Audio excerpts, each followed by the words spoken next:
ಎಲ್ರಿಗೂ ನಮಸ್ಕಾರ. ನಾನು ಕಾಂಚನ. ನಮ್ಮ ಕರ್ನಾಟಕದಲ್ಲಿರೋ 7 ಸುತ್ತಿನ ಕಲ್ಲಿನ ಕೋಟೆ ಅಥವಾ ಚಿತ್ರದುರ್ಗದ ಕೋಟೆ ಬಗ್ಗೆ ತುಂಬಾ ಹಳೆ ಇತಿಹಾಸ ಇದೆ.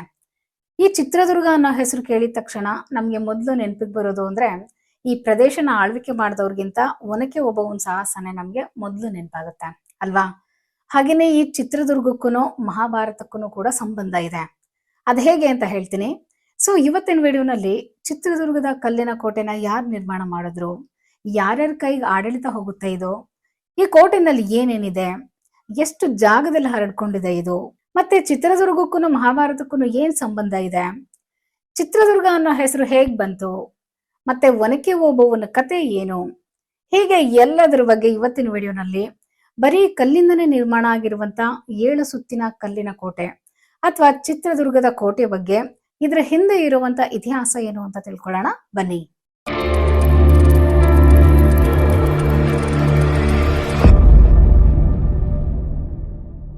ಚಿತ್ರದುರ್ಗದ ಕೋಟೆನ 7 ಸುತ್ತಿನ ಕೋಟೆ ಅಂತ ಯಾಕೆ ಕರೀತಾರೆ ಅಂದ್ರೆ 7 ಬೆಟ್ಟಗಳ ನಡುವೆ ಈ ಕೋಟೆ ಇರೋದ್ರಿಂದ ಇದನ್ನ 7 ಸುತ್ತಿನ ಕೋಟೆ ಅಂತ ಕರೀತಾರೆ. ಮತ್ತೆ ಇದನ್ನ ಪೂರ್ತಿ ಕಲ್ಲಿಂದಲೇ ನಿರ್ಮಾಣ ಮಾಡಿದ್ದಾರೆ. ಮೊದಲಿಗೆ ಈ ಪ್ರದೇಶದ ಆಳ್ವಿಕೆ ಬಗ್ಗೆ ಮತ್ತೆ ಈ ಕೋಟೆ ನಿರ್ಮಾಣ ಯಾವಾಗ ಆಯ್ತು ಅನ್ನೋದ್ರ ಬಗ್ಗೆ ನೋಡೋಣ. ಈ ಚಿತ್ರದುರ್ಗ ಪ್ರದೇಶ 3ನೇ ಶತಮಾನದ ಬಿಸಿನಲ್ಲಿ ಮೌರ್ಯ ಸಾಮ್ರಾಜ್ಯದ ಆಳ್ವಿಕೆನಲ್ಲಿ ಇರುತ್ತೆ. ನಂತರ ಮೌರ್ಯ ಎಂಪೈರ್ ಆದ್ಮೇಲೆ ರಾಷ್ಟ್ರಕೂಟರು, ಚಾಲುಕ್ಯರು, ಹೊಯ್ಸಳರು ಇವರ ಆಳ್ವಿಕೆಗೆ ಬರುತ್ತೆ. ಈ ಚಿತ್ರದುರ್ಗ ಕೋಟೆ ಬಂದು ಸುಮಾರು 10ನೇ ಶತಮಾನದ ಏಡಿಯಿಂದ ಇದ್ರ ಮೂಲ ಹೊಂದಿದೆ ಅಂತ ಹೇಳ್ಬೋದು. ಈ ಕೋಟೆನ ಚಾಲುಕ್ಯರು, ರಾಷ್ಟ್ರಕೂಟರು ಮತ್ತೆ ಹೊಯ್ಸಳರು ಹೀಗೆ ಈ ರಾಜವಂಶಗಳ ಆಳ್ವಿಕೆನಲ್ಲಿ 10ರಿಂದ 13ನೇ ಶತಮಾನದಲ್ಲಿ ಈ ಕೋಟೆ ನಿರ್ಮಾಣ ಆಗುತ್ತೆ. ಆದ್ರೆ ಇವ್ರ ಆಳ್ವಿಕೆಯ ನಂತರ 14ರಿಂದ 18ನೇ ಶತಮಾನದ ನಡುವೆ ವಿಜಯನಗರ ಸಾಮ್ರಾಜ್ಯದ ಆಳ್ವಿಕೆಗೆ ಬರುತ್ತೆ. ಆ ಟೈಮ್ನಲ್ಲಿ ಇವ್ರ ಆಳ್ವಿಕೆಗೆ ಬಂದ ಮೇಲೆ ಈ ಚಿತ್ರದುರ್ಗ ಪ್ರದೇಶನ ವಿಜಯನಗರ ಸಾಮ್ರಾಜ್ಯದ ಅಧೀನದಲ್ಲಿ ನಾಯಕರುಗಳು ಅಥವಾ ಪಾಳ್ಯಗಾರರು ಅಂತಾರಲ್ಲ, ಅವರು ಈ ಚಿತ್ರದುರ್ಗ ಪ್ರದೇಶನ ನೋಡ್ಕೊಳ್ತಿರ್ತಾರೆ. ನಂತರ ವಿಜಯನಗರ ಎಂಪೈರ್ 1565ರಲ್ಲಿ ಪತನ ಆದ್ಮೇಲೆ ಅಥವಾ ವಿಜಯನಗರ ಎಂಪೈರ್ ಆಳ್ವಿಕೆ ಕೊನೆ ಆದ್ಮೇಲೆ ಈ ಚಿತ್ರದುರ್ಗ ಪ್ರದೇಶನ ಪಾಳ್ಯಗಾರರು ವಶಪಡಿಸ್ಕೊಳ್ತಾರೆ. ಪೂರ್ತಿ ಈ ಪ್ರದೇಶ ಎಲ್ಲನೂ ಪಾಳ್ಯಗಾರರ ಆಳ್ವಿಕೆಗೆ ಒಳಪಡುತ್ತೆ. ಈ ಪಾಳ್ಯಗಾರರ ಆಳ್ವಿಕೆಗೆ ಈ ಪ್ರದೇಶ ಬಂದ ಮೇಲೆ ಈ ಚಿತ್ರದುರ್ಗ ಕೋಟೆನ ಇನ್ನೂ ಹೆಚ್ಚಿಗೆ ಅಭಿವೃದ್ಧಿ ಪಡಿಸ್ತಾರೆ, ವಿಸ್ತರಿಸ್ತಾರೆ. ಆದ್ರೆ 1779 ಏಡಿನಲ್ಲಿ ಹೈದರ್ ಅಲಿ, ಟಿಪ್ಪು ಸುಲ್ತಾನ್ ತಂದೆ ಇದನ್ನಲ್ಲ ಹೈದರ್ ಅಲಿ, ಇವನು 5ನೇ ಮದಕರಿ ನಾಯಕನನ್ನ ಸೋಲಿಸ್ಬಿಟ್ಟು ಈ ಪ್ರದೇಶನ ಈ ಕೋಟೆನ ವಶಪಡಿಸ್ಕೊಬಿಡ್ತಾನೆ.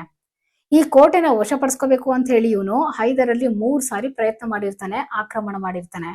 ಆ ಟೈಮ್ನಲ್ಲೇನೋ ಒಂದ್ಸಾರಿ ಓಬವ್ವ ಹೈದರ್ ಅಲಿ ಸೈನಿಕರನ್ನ ಸದೆ ಬಡ್ದಿರ್ತಾಳೆ.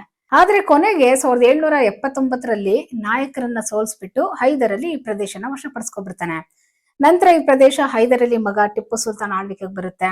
ಇವನ ಆಳ್ವಿಕೆನಲ್ಲಿ ಬ್ರಿಟಿಷರು ಟಿಪ್ಪುನ ಸೋಲಿಸಿ ಅವನನ್ನ ಸಾಯಿಸಿ ಈ ಪ್ರದೇಶನ ವಶಪಡಿಸ್ಕೊಳ್ತಾರೆ.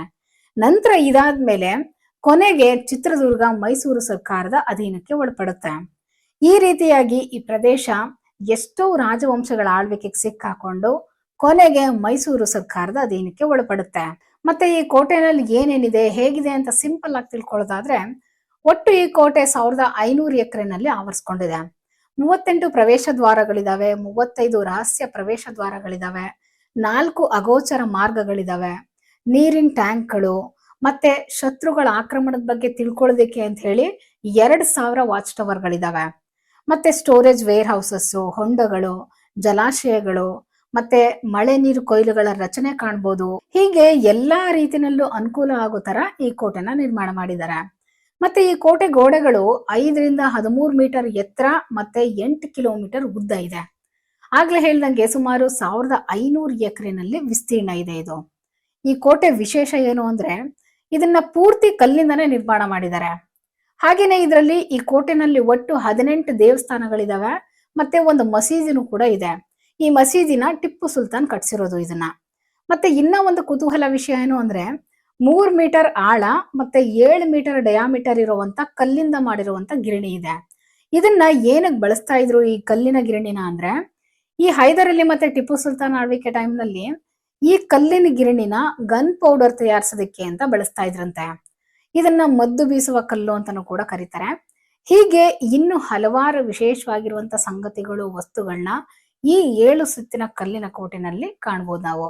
ಇನ್ನು ನಾನು ಅವಾಗ್ಲೇ ಹೇಳ್ದಂಗೆ ಈ ಚಿತ್ರದುರ್ಗಕ್ಕೂ ಮತ್ತೆ ಮಹಾಭಾರತಕ್ಕೂ ಸಂಬಂಧ ಇದೆ ಅಂತ ಹೇಳಿದ್ನಲ್ಲ, ಅದೇನು ಅಂದ್ರೆ ಮಹಾಭಾರತದಲ್ಲಿ ಬರುವಂತ ರಾಕ್ಷಸ ಕ್ಯಾರೆಕ್ಟರ್ಸ್ ಹಿಡಿಂಬ ಮತ್ತೆ ಹಿಡಿಂಬೆ ಇವರಿಬ್ರು ಈ ಚಿತ್ರದುರ್ಗ ಬೆಟ್ಟದಲ್ಲಿ ವಾಸ ಮಾಡ್ತಿರ್ತಾರೆ. ಹೀಗೇನೆ ಪಾಂಡವರು ಅರ್ಗಿನ್ ಮನೆಯಿಂದ ತಪ್ಪಿಸ್ಕೊಂಡ್ ಬಂದಿದ್ದಾದ್ಮೇಲೆ ಈ ಬೆಟ್ಟದಲ್ಲಿ ಅಂದ್ರೆ ಈ ಕಾಡ್ನಲ್ಲಿ ವಿಶ್ರಾಂತಿ ತಗೊಳ್ತಾ ಇರ್ತಾರೆ. ಆಗ ರಾಕ್ಷಸ ಹಿಡಿಂಬ ಇವರೆಲ್ರನ್ನು ನೋಡ್ಬಿಟ್ಟು ಇವ್ರನ್ನ ತಿನ್ಬೇಕು ಅಂತ ಹೇಳಿ ಅವನ್ ತಂಗಿ ಹಿಡಿಂಬೆಗೆ ಅವರೆಲ್ರನ್ನು ಸಾಯಿಸಿ ಎತ್ಕೊಂಡ್ ಬಾ ಅಂತ ಕಳಿಸ್ತಾನೆ ಅವಳನ್ನ. ಆಗ ಹಿಡಿಂಬೆ ಅವ್ರನ್ನ ಸಾಯಿಸೋದಿಕ್ಕೆ ಅಂತ ಬಂದ್ ನೋಡ್ತಾಳೆ.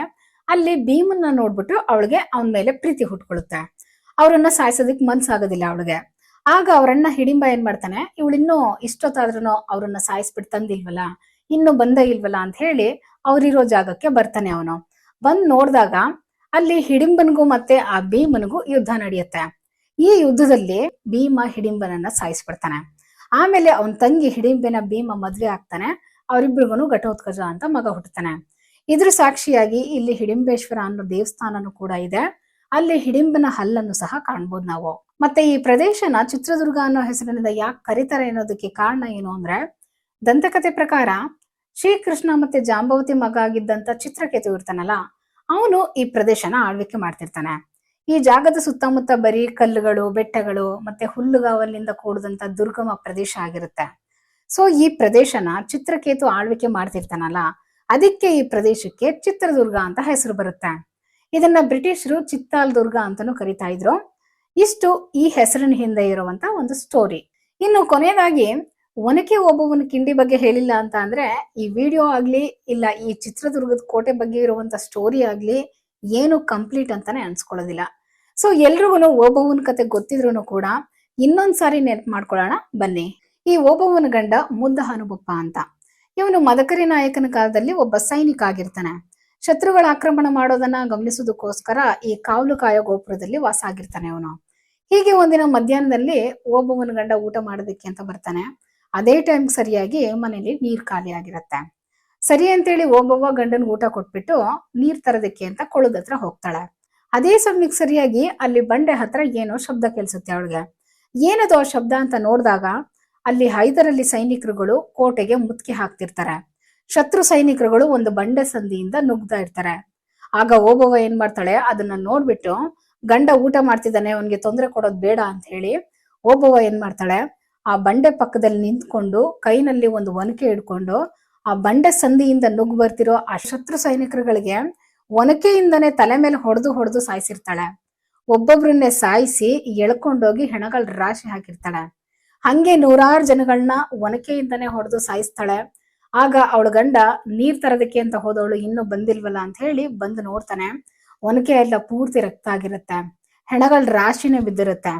ಆಗ ಶತ್ರುಗಳು ಆಕ್ರಮಣ ಮಾಡಿದ್ದಾರೆ ಅಂತ ಹೇಳಿ ಕಹಳೆ ಊದಿ ಎಲ್ರಿಗೂ ವಿಷಯ ಮುಟ್ಟಿಸ್ತಾನೆ. ಆಗ ಹೈದರಲ್ಲಿ ಸೈನ್ಯದಿಂದ ಈ ಕೋಟೆನ ರಕ್ಷಣೆ ಮಾಡ್ತಾರೆ. ಈ ರೀತಿ ಓಬವ್ವ ಧೈರ್ಯದಿಂದ ಶತ್ರುಗಳ ಸೈನ್ಯದ ವಿರುದ್ಧ ಹೋರಾಡ್ತಾಳೆ. ಈ ಇನ್ಸಿಡೆಂಟ್ ಆದ್ಮೇಲೆ ಒನಕೆ ಓಬವ್ವ ಅಂತ ಹೆಸರು ಬರುತ್ತೆ ಅವಳಿಗೆ. ಮತ್ತೆ ಈ ಜಾಗನ ಓಬವ್ವನ ಕಿಂಡಿ ಅಂತಾನೂ ಕೂಡ ಕರೀತಾರೆ. ಆದ್ರೆ ಹೈದರಲ್ಲಿ ಸೈನ್ಯ ಕೊನೆಗೆ 3ನೇ ಸಾರಿ ಆಕ್ರಮಣ ಮಾಡಿದಾಗ ಈ ಕೋಟೆನ ವಶಪಡಿಸ್ಕೊಬಿಡ್ತಾನೆ. ಇಷ್ಟು ಚಿತ್ರದುರ್ಗದ ಕೋಟೆ ಬಗ್ಗೆ ಇರುವಂತ ಇತಿಹಾಸ. ಈ ವಿಡಿಯೋ ಇಷ್ಟ ಆಗಿದ್ರೆ ಲೈಕ್ ಮಾಡಿ, ಶೇರ್ ಮಾಡಿ, ಸಬ್ಸ್ಕ್ರೈಬ್ ಮಾಡಿ. ಮತ್ತೆ ಮುಂದಿನ ವಿಡಿಯೋನಲ್ಲಿ ಇನ್ನೂ ಒಂದು ಇಂಟ್ರೆಸ್ಟಿಂಗ್ ಆಗಿರೋ ಟಾಪಿಕ್ ಜೊತೆ ಸಿಗ್ತೀನಿ. Thank you all, bye.